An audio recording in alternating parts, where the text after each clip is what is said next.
What's up, guys? Hey, we just got another viewer. There's one.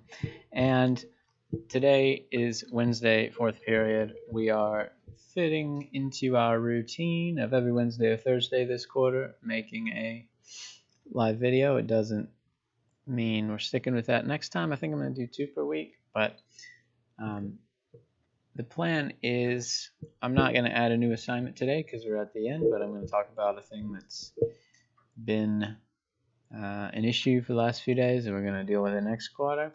Quick recap though, this time we've got a bunch of assignments, and if you're missing one of those, it's probably not a big deal, but we have assessments, and those are important. So assessments, we had one at the beginning, the diagram thing. Some people made a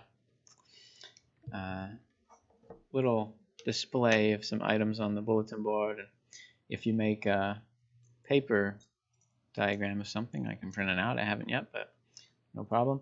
However, we got some more recent stuff. We got these Professor Messer videos, which is a curriculum we're going to continue with next quarter, and I've posted a couple of those. Watch it, take the quiz. Those are great. If you missed one, if you want to redo one, you still can. Just let me know. And then finally, the CQA is a list of scenarios where it says, hey, what if this happened? And these are all real things that do happen all the time. For example, one says Chromebook.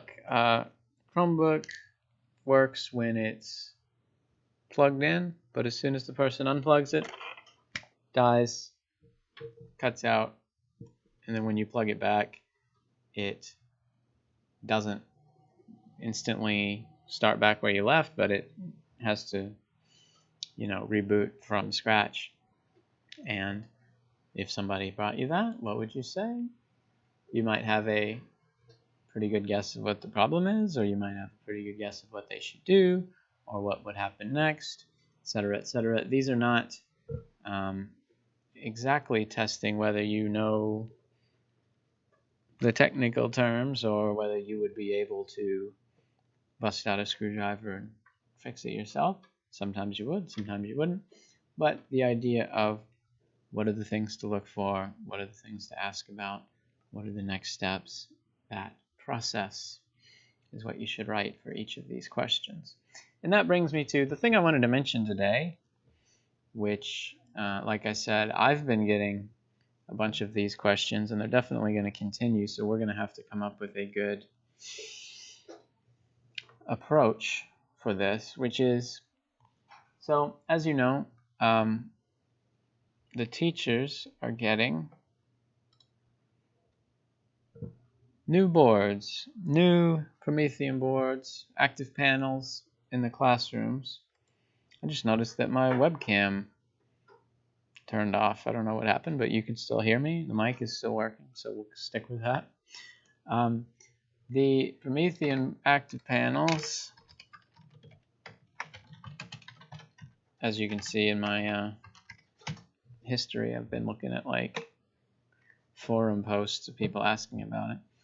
But, every room has one of these guys, and some of them were there a year or two ago, some of them were just installed recently, and the problems we've been having are kind of related to those devices and kind of related to the drivers, the setup, the other stuff. So here's what happens every day.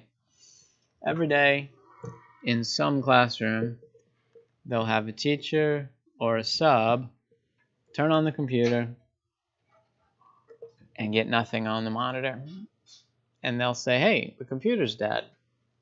I have a black screen. Maybe they have the cursor. Maybe they have nothing. And when we look at it, we find that, you know what? The computer's fine. It's displaying on the board.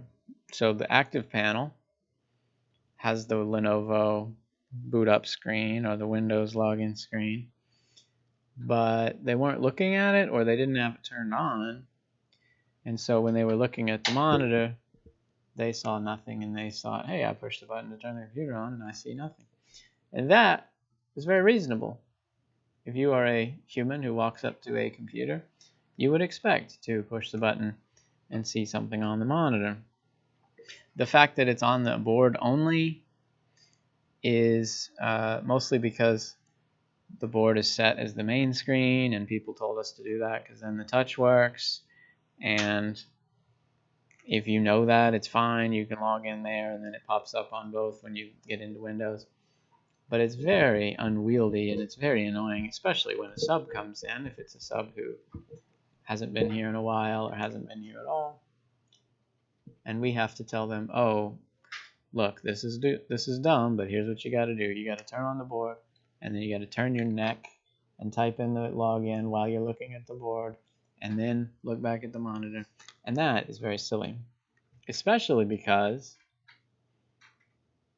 a lot of times the touch still doesn't work anyway. We did this to make it the main screen to get the touch working, and that's not always happening. So we got to look into this, right? This is going to be our deal. Like I said, every morning somebody's going to call asking about it. And then what's going on? So for example, my room right now, I have two monitors. One of them is duplicating the board, duplicating the active panel. The same thing. I'm lucky enough to have one that's the same aspect ratio as the board. But even if I didn't, even if I had one of the old 4x3 monitors, I could letterbox it or something else. And then I've got another monitor on the side that is a second screen that I can drag stuff over there and do stuff that's not going to be displayed, like email, gradebook, whatever. However, even that isn't working right now. I can't get my touch to work, so I have to look into that. Today I was messing with it, and I downloaded the newest drivers. I unplugged and replugged the USB, all of that kind of thing. And I believe the problem is to do with the USB. It's using one of those extenders that like connects to an Ethernet and RJ45, if you remember from our vocabulary. And then it goes back into the USB by the end when it connects to the computer. It could be an issue there. Maybe if I tried a new one of those, or if I tried a different way to extend the USB, or if I brought the computer over there and connected it directly, maybe that would work. Because right now when I open my Active Manager, I see an X on the icon before I open it, and when I do open it, I see this. It says Promethean hardware, nothing. This, by the way, is a very old program. The Active Manager is the same as what we used with the old boards that had the projectors and all that.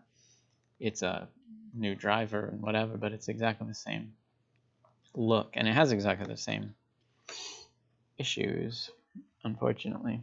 So this is going to be something for us. I got a call today from a sub. I got a call from the office that was, getting questions about it. This is partially a tech issue where we have to figure out, why does it not work? Why does it have to be the main screen? What if we get the, tech support from Promethean, and sometimes they send out like experimental drivers where you can try a new version, and if you don't like it, you go back to the official drivers. Or the other half of this problem is the customer service side of things, where even if we figure out something that's pretty good, we have to explain it to people, and we have to let it get out there, where we say, okay, here's the choice. You can do duplicate and the touch will work, but if you want to do extend, the touch won't. And then maybe people have that choice and they pick what works for them. But we'd have to get that out there and make sure everybody's heard of it, and make sure that when a sub walks in, they get the idea, etc. So I know it sounds like a small thing, but probably half of our calls and half of our tickets in the next 2 months are going to be based on that idea. People turn on their computer and see nothing. People try to get the touch and they don't get it. Or people switch their duplicate, extend, monitor stuff, and then they lose, they get that working, but they lose something that was working, like the touch, the monitor, the connection between the Active Inspire and whatever. So that's what we're going to be getting into a lot today and for a while, and think about that as we go. I will look at some grades, probably start the CQA today, and probably redo any of these older ones that were turned in. I might check to see if we got any late guys or redos. But that's pretty much it. Next quarter we'll have new stuff, which means next week we'll do one small thing and then have a break, and then when we come back it is about 7.5 weeks once we're back to the end. Thanks. All right.